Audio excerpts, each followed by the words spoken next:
Business-led, technology-enabled.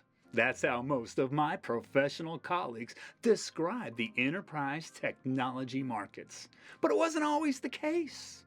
The evolution of information technology departments, or IT, has been quite remarkable over the last several decades.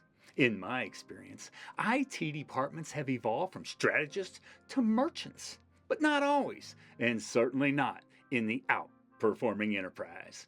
Shadow IT aside, let's dig into the evolution of IT in large companies.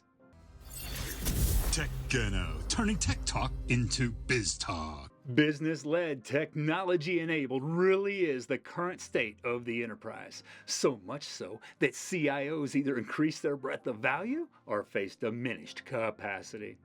This video is crafted based on my own personal and professional experience from more than 30 years representing market-leading brands, and you may or may not share my views.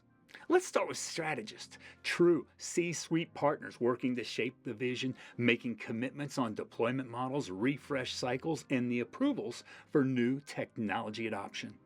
As a business leader 30 years ago, I led a sales team of about 50 mostly college-degreed technology professionals. It was a gritty group, and we produced tremendous results. I had zero influence on tools and technology in place.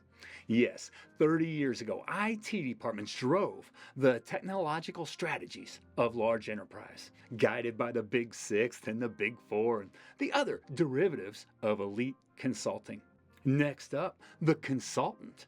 As large enterprise grew, large technology vendors grew too and became more focused, aggressive, and competitive. HP used to drive messaging to business leaders asking, "What if?" IT departments began to receive inquiries from the business on what is it we're using for X today and have we looked at Y?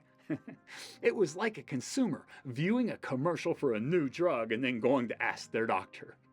IT departments still had exclusionary control over systems intrusion, but the business was smarting up. And it wouldn't be long before shadow IT started surfacing, where individual business units or departments of large enterprise would forgo certain internal systems and supply their own, sourced, externally or bespoke developed, and run their own small and ever-growing IT department, hence shadow IT. Next up, KTLO.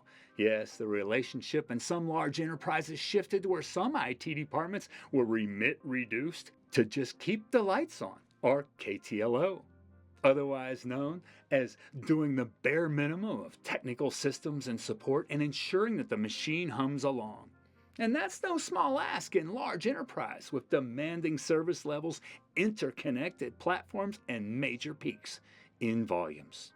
IT still has a lot of control over technical choices and architectural vision, but the relationship between IT and the business is starting to cool a bit. We're past Y2K and we're alive, and the internet is really taking off, and don't look now, but the world is about to turn social mobile. The next two phases are not true of all enterprises, and I share my perspective with all due respect. Business and technical leaders, the comments are not to disparage, but merely report some of my observations and perspective as an award-winning sales professional of market-leading brands. As IT departments began to be viewed as revenue-generating and not just profit and loss, P&L departments, costing of their IT services internally back to the business helped to drive this next phase. Before we roll this next phase, I just want to remind folks that GNO is Irish for business. GNO. It's Irish for business. Next up, the contractor phase is one of cost control. With large IT departments, large enterprise leadership realized the bottom line gains to be had by outsourcing large chunks of work. And nowhere was that more visible than in the tech sector. In some large companies, the IT department was reduced to contractor status. I recall a business leader using those exact words as I attempted to triangulate my information and validate my assumptions. Kevin, IT is nothing more than a contractor to me. I'm quite sure he was not referring to the leadership of IT, but rather their influence level in their current decision-making cycle.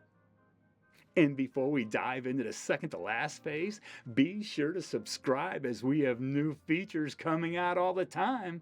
And the second to last phase is the merchant phase.